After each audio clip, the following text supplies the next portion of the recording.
Very early on in my life, when I was in India, I used to work for a telecom company, and I remember that once we had all gone to Switzerland, so for sales this thing, and just before the thing, I had broken my hand pa. I had a fracture on my left hand, but I had to still go because I had organized that trip. And I remember there were 80 men pa, and just me, one woman with a broken hand. And even then, and I'm talking to you about 2004, 2005 pa, year 2004.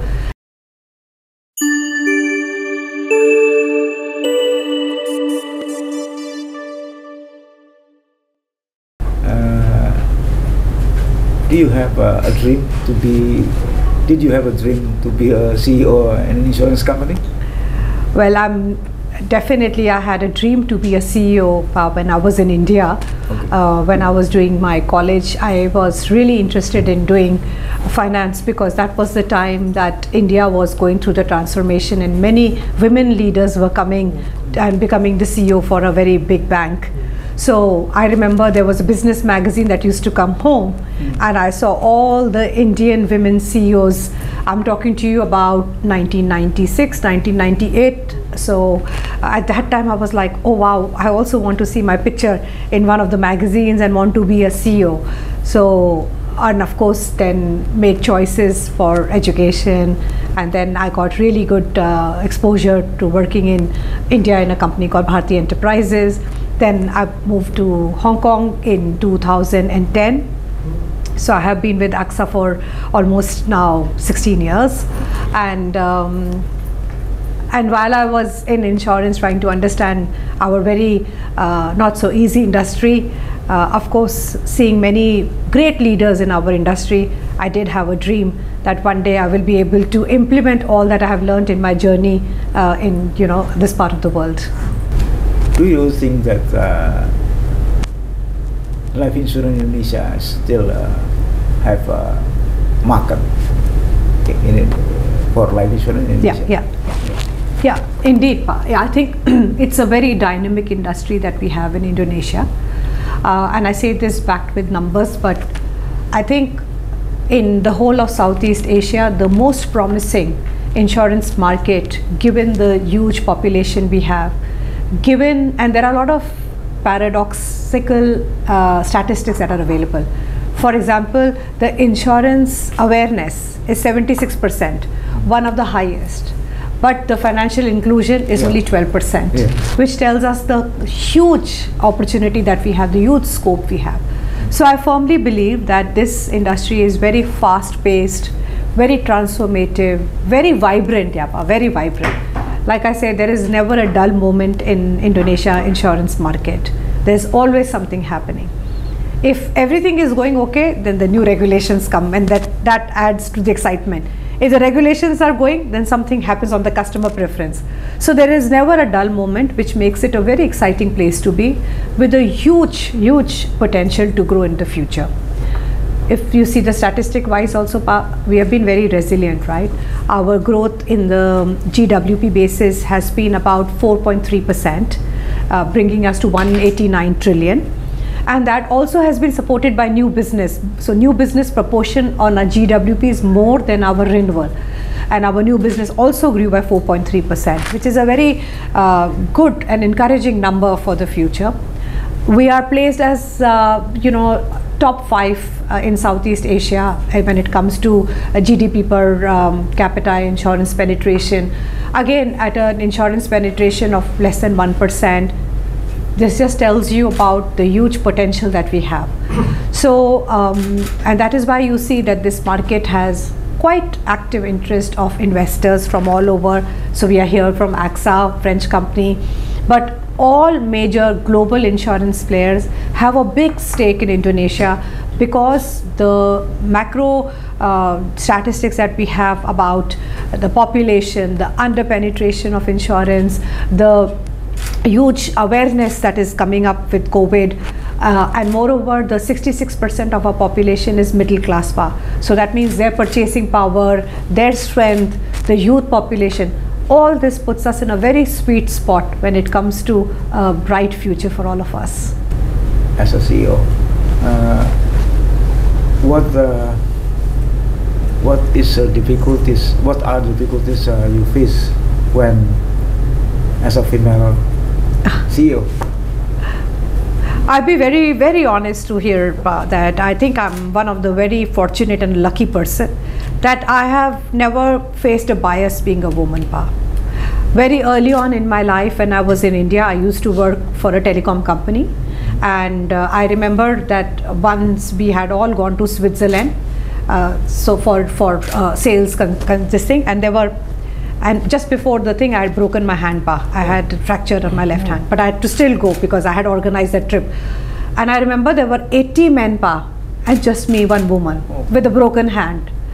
And even then, and I'm talking to you about 2004, 2005, year 2004. Even then, I have been very lucky that I've been surrounded with people who have given no bias, no different treatment. I have had earned respect, and I think I've been also lucky that I've been given equal opportunities. Yeah, you can say that I've been also very aggressive in grabbing the opportunities when they've come, because my parents never raised us as daughters and sons. My parents raised us as just children with equal opportunities. So I've been a little active in taking the opportunities, but I've been lucky that I've never faced difficulty being a female. On the contrary, I think being a female and having your mind and everything, you are the lucky one, because you can help to drive different perspective. You can get a different energy.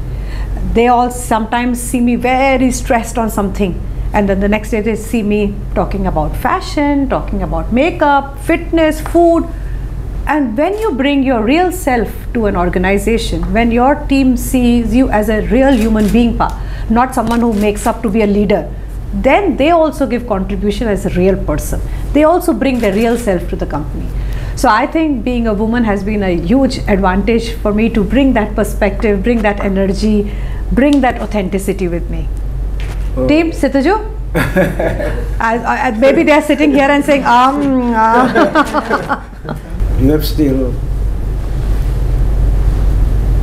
a life goal we haven't achieved right now. Yes, I mean, sorry if it sounds a little this thing, but I do want to make AXA Financial Indonesia as a top 3 insurance company. That's my goal still pending. I do want to live a very fulfilled life where even when I'm not in Indonesia or not a part of AXA Financial Indonesia, I want people to remember that I gave everything of mine to this company, and I did what was right for the company and not right for the current team or for me. And the strategies and the hard work that we put together has not only got us the results today, but are making the organization for tomorrow. That is my dream path, that people will remember that I took decisions and did things that could make AXA Financial Indonesia even more successful even when I'm not around. Earlier you said that in Indonesia still a big opportunity for life insurance industries, but we all know that there is distrust issues, especially in life insurance industries. What do you think about it? Huge homework for all of us. So if you isolate the statistics that I spoke to you about, the potential that I see, considering our population mix, our GDP per capita, if you isolate that, I think on the ground, all insurance companies have a huge homework to rebuild the trust. Well, our industry is such that we never started with the point of trust. People don't get up in the morning to say, oh, come on, let's buy one insurance policy. So we in any case had to do a lot of trust, and it's very unfortunate that some episodes that have happened that has taken that trust back. So huge homework for all of us collectively to do, which is to rebuild the trust in our customers' mind about insurance being an enabler for a good life, for insurance being helping them on the time of the need, for insurance being the solution, the financial instrument which comes handy to them when they need it. This would come from very structural changes. The first thing, if you allow me to say, is what kind of, because we are an intermediated industry, we as AXA don't talk to our customers directly, we have our agents and leaders. First and foremost, you need to make sure that the quality of your sales force is like sangat bagus pa. They have to be very professional. They have to know what to sell. They have to not to push a product, but they have to push a solution. They have to understand the customers. Selecting such kind of sales force does not come easy. Can take you months, years to build that kind of sales force. And once you get them, you need to keep developing them because customers are changing. Once you have a sales force who will do the right thing at the right time, at the first time, which is selling the right product, right solution to the customer, and not pushing product which gives them the highest commission, that is winning the trust. The second thing is to make sure that the communication with our customers is labi jalas, like absolutely clear. I think in the past, the industry, like many other industries in the global picture also, have suffered because, you know, when the market tanks, there people perceive unit link to have some guarantees because they're sold like that. I think the communication with the customer has to be very clear. And in our case, we make sure that while we select the most professional sales force in Indonesia to do this, we make sure that customers understand that by calling them after the sales is closed, to make sure that our customers understand what they have been sold, what is the payment term, what are the returns, what are the benefits. We confirm that so that the customers cannot say that the sales force, you have to take the responsibility, right? The third thing in this, the first is the sales force, second is the communication with your customer to be very clear, and the third thing is about making sure that, you know, as when we saw that our industry went through a huge health claim surge, right, from 3 years, we grew at 24% in 2023 over 2022, 24% the health claims went up. In 2024, they went up further by 16%. And even today, if you see, the increase in the health claims is outgrown the premium increase, which means as a industry, industry of insurance is making loss. Claims are more, premiums are less. So this is a moment of truth, for us, because if this time you do not honor the right claims, you do not pay them quickly, this trust will be gone forever. So AXA Financial Indonesia has taken this very seriously, this moment of truth. It's a financial drain. Yeah, it's a financial drain. But we are showing and using this opportunity to show our commitment to our customers by making sure that not only do we process the claims fast, but we comprehensively process our claims. We build partnership with hospitals other than, you know, what it was, and make sure that our customers get good services, relevant customers, because hospitals also play a very important role. And through this whole thing, making sure that customers understand where the claim is, if there is a delay in payment, where there is delay, and giving that transparent whole journey through digital tools has been one of the things of proving that this is our moment of truth. So episodes like this about surge of health claims, crisis in health claim, is a good opportunity for all insurance company to come on the stage and say, we stand by our commitment of what is true and we will pay, rather than leaving. Because if we did, then I have no hope. So that is why it's a very important thing to do. Okay, but talking about the product between traditional product and unit link product, which one your priority? My priority is what the customer wants. Of course, financially, technically speaking, all insurance companies prefer unit link, for the reason being unit link is a real chassis for providing protection.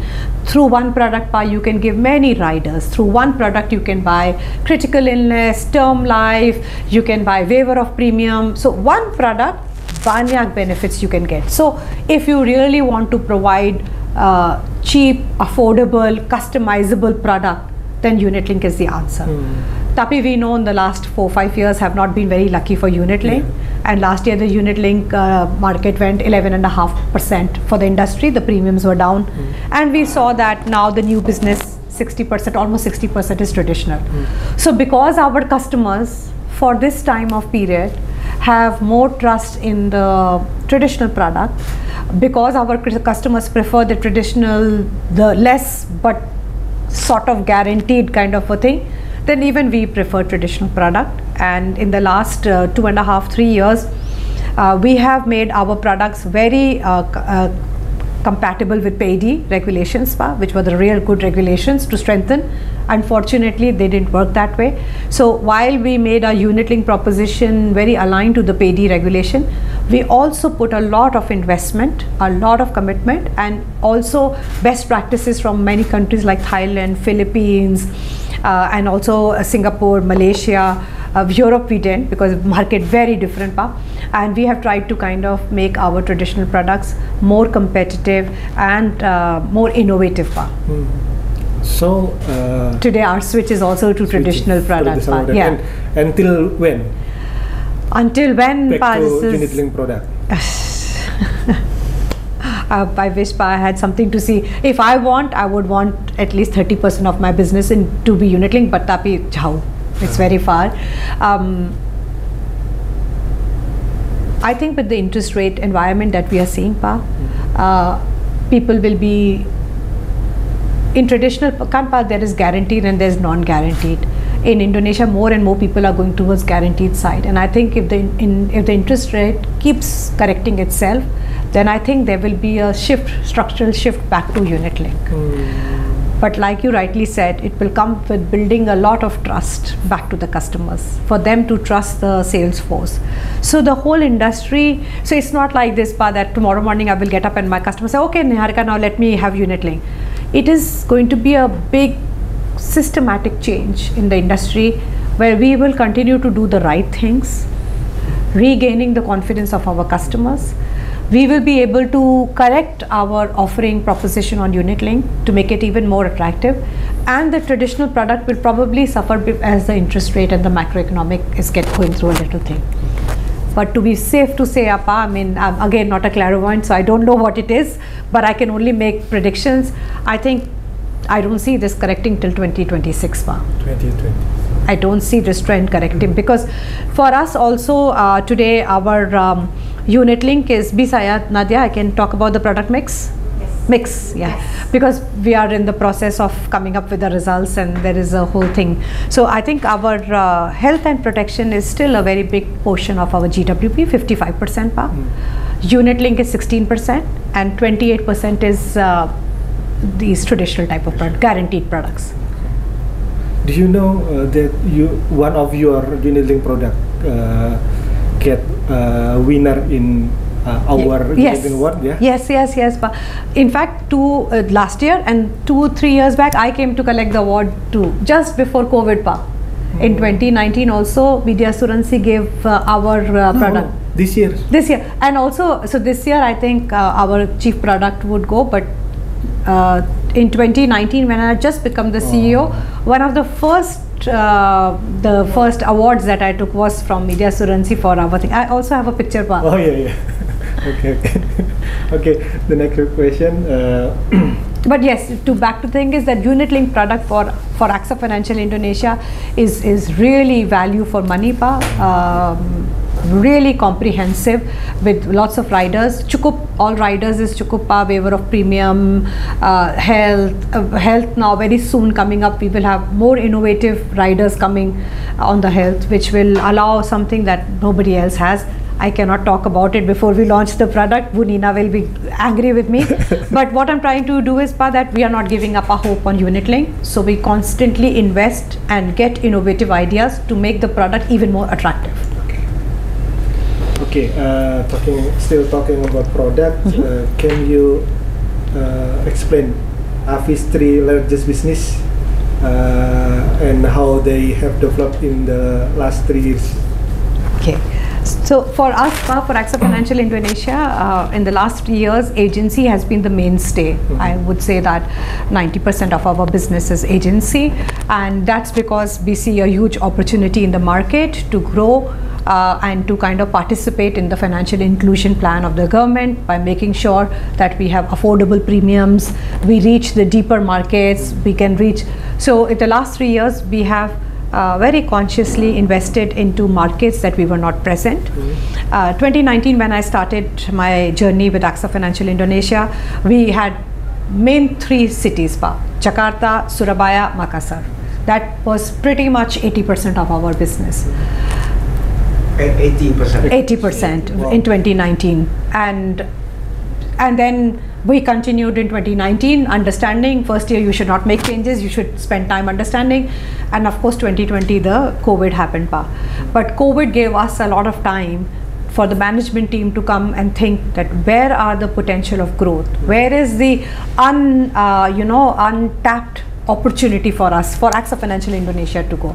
So in 2022 we spread our wings towards Sumatra, and then Sumatra used to contribute less than 10%, about 6 or 7% of our premiums came from Medan and places like that. Today, more than 30% of our premiums come from Sumatra region. Wow. So that is the geographical expansion that we have done. Likewise, Bali, we had a small presence, a small office and like a handful of agents. Again, in Bali, it is a top performing branch for us, and Bali's contribution has also increased 3 times or 4 times from where it used to be. So what I'm sharing with you is that, as we know, Indonesia, like India, Yapa, is many countries in one country. So, Sumatra is very different from, the area here. So we tried to look at geographical expansion and spread our wings and open offices where we were not present. So in doing so, we opened new offices in places like AXA never had any office, Pekanbaru, Tabeltinggi, Balikpapan. Some offices we revitalized, like Semarang. I forget the name of the place, Bunina, in Batam, of course, Pekanbaru, Batam, Tabeltinggi, but the office next, close to Semarang, we went by Kudus. Places that, probably if I didn't come to Indonesia, I would not know that they exist. So Kudus. Yeah, Kudus. So that has been the geographical expansion for us to make sure that we leverage the opportunity that the country offers. The second thing for agency, Tagal juga. Tagal we went by car, which is quite close. But even in many places where we saw the potential, we improved our presence by opening new offices, developing our agency there. The second thing that we did is a huge digitalization effort. COVID was a really good time for Bunina, and Bunina was the chief agency officer then, for us to think that how to increase the engagement of the people while they're sitting in the room. They're not coming to office, nobody can. So we use the digital platform like Zoom, like Teams, like WhatsApp to really interact and to really engage with our agency. And we take a lot of pride in that. We were the only ones who had stopped manual business submission through paper just a few months back. And when we did it, agency very mara with us, you mad, crazy, gila bangat, how can we not do paper? And when it really happened, they felt blessed because they could still serve their customers through the digital apps. So we gave them, AFI DNA This is a mobile app on their tab that they can, no need for paper, for at least non-unit link sales. Traditional health, they could do it. And our agents felt very good that during this time they could still support the customers, they could still support and service their customers without leaving the house and without compromising with the safety protocols. So this encouraged by this result, encouraged by this adoption of digital, we have taken it to the other part now. So now safe to say that, okay, my team says 92%, but I say 100% is a better percent than 92. 100% of our sales force is digitally enabled. From submitting business on digital, on their phone, on their iPad, line device, whatever they want, to business illustration, to managing their teams. One leader don't need to go to village to see how his team is doing. Through this, he can see what is the activity level, we can see how much the recruitment and everything. So we have completely digitalized the journey of our sales force, which brings better outcomes because people don't have to spend time on admin activities, they can spend that time in recruiting and prospecting and developing. So that has been the second very like a very big driver in our success. The third thing is our focus on developing leaders and making sure that learning and training, so we set aside a material budget for just the development of our agents. So the leaders, some companies believe that if you have agents, they are like businessmen, just recruit, give them product, forget about them. We don't do that. We build a relationship with them. So their learning, their capability enhancing, upskilling them, upgrading them is our responsibility. So we do a lot of boot camp, leader boot camp. We do a lot of recognition programs for the right behavior, which is not always in the premium, right, Pa? It's not like we only award the person who gets the premium. No, we reward the person with, best customers, person who's developed more leaders, person who's recruited more, person who's done the right thing for the customer. So we have recognition of that order. So changing the culture of the agency, that our relationship is not that you just sell my product and you give the premium. No, buka. Changing the dynamic and the equation of the agency and the company is very important, where you work as partners, where they give us inputs on the product that they want, compensation they want, marketing budget that they want, brand that they want, and we deliver them, but in the end we tell them this is how it is to be done. That is a very synergistic way of living, of leading the business, and I think that is the third formula of our success in this company. Okay. You said that you already opened many branch office. Yeah. Exactly how much do you have till now? 50, more than 50 branches. Yeah, but this is a combination of our own sales office. So it's like Jakarta in the 18th floor, we have our own sales office. So people, when they are not as big to open their own office, you can use this facility. So we have our own sales office. I think our own sales office 6.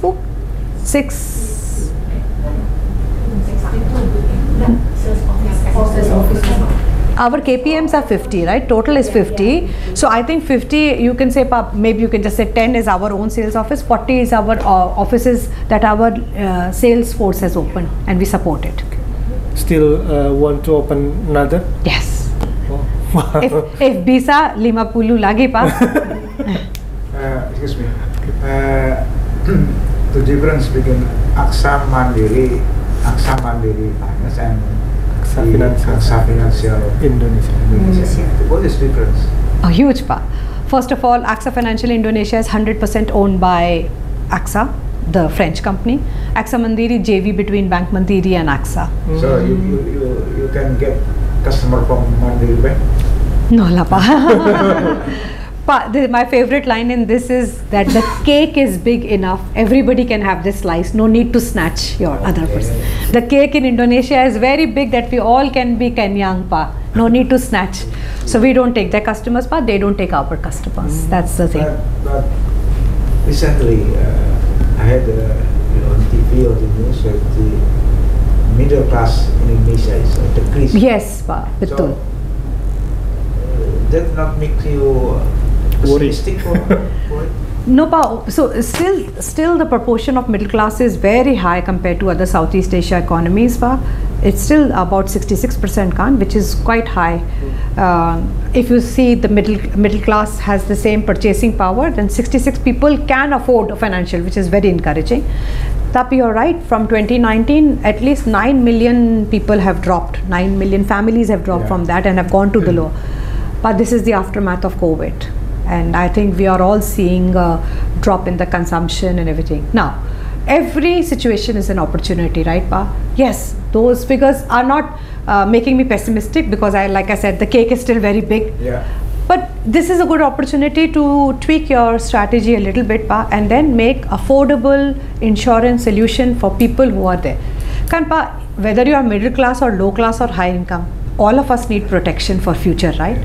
All of us can meet with an accident, all of us can have a disease, all of us can be hospitalized. Every situation can happen to everyone, irrespective of our income group.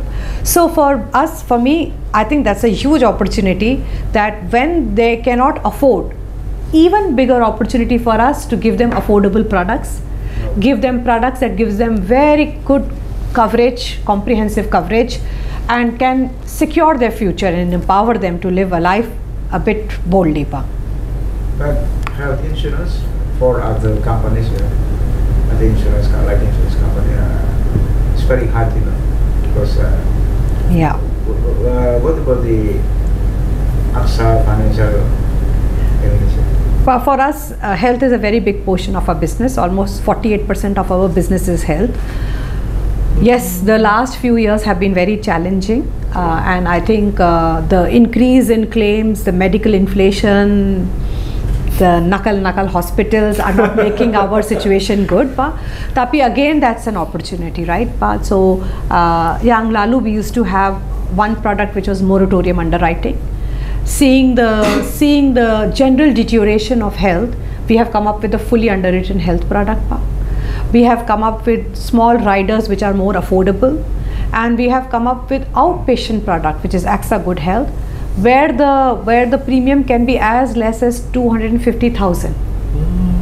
250,000 pa. Yeah. So that's very cheap. So I think if you have the right intention, then any microeconomic change in, suppose, this middle class point that you raised, or the health premiums going up, if the insurance company has the right intention to be the preferred partner in the health and protection space, you can devise products, you can devise partnership to give that.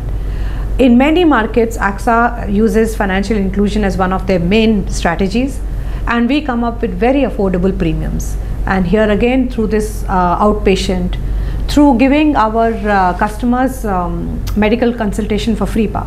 So no need to go to the hospitals. Can everybody takut going to hospital because of the over prescription, over medication. So you can first consult with the teleconsultation company, and you can talk to them, and then you can get the consultation. And only if they say that this needs intervention or needs more check, do you need to go to the hospital.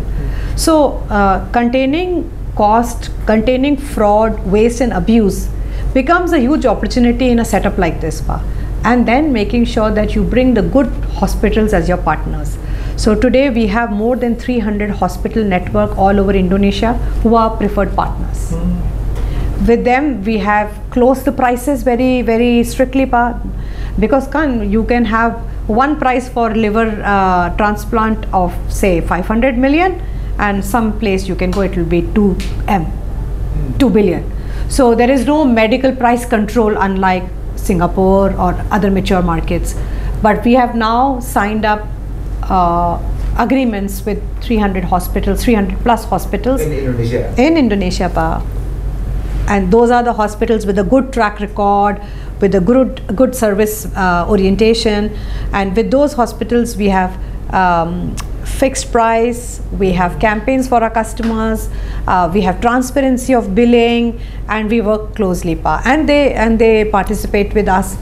For example, tomorrow for this Women's Day, we have just launched a campaign for our customers for free breast cancer detection. So in that we have partnered with some hospitals to scan our high risk customers who are more than 40 and have some more high risk, and we will send these customers for an early detection of breast cancer, and these are in our partner hospitals, pa. You're very optimistic to face 2025? Harus, always, pa. Always, because you have to. I don't say that this year is going to be a year without any. Like I said, it's a very exciting market. Every week something new happens in the market, and I think the regulator is getting very aware and tightening many things, which is a really good thing for us, because that makes the industry more mature. Back to your point, all these regulations looks very SUSA in the beginning, but in the end they give a very good trust to enable the trust to our customers. So I think there would be up and down, I think, but I think overall I'm very optimistic about 2025. As a joint venture company, it's not big deal, right? it's not a big deal, pa. Yeah, but regulation very tight. No, la, pa. We have to. No, in fact, more strict with us, pa, because we are foreign companies, can. Yeah. So we are not a JV, we are a foreign company. So for us, foreign companies. OJK comes and does us more, pa. I mean about equity requirement. Yeah, equity requirement. It's not a big deal. I would say that we are quite well capitalized, pa. Very well capitalized. I think in the 2026, yeah. 26, yeah. We have to, yes, pa. The capital requirements the same first. Yeah. So, not different between joint venture, No. GP and all same, yeah. Same. Yeah, pa. But I think that's not a worry for us.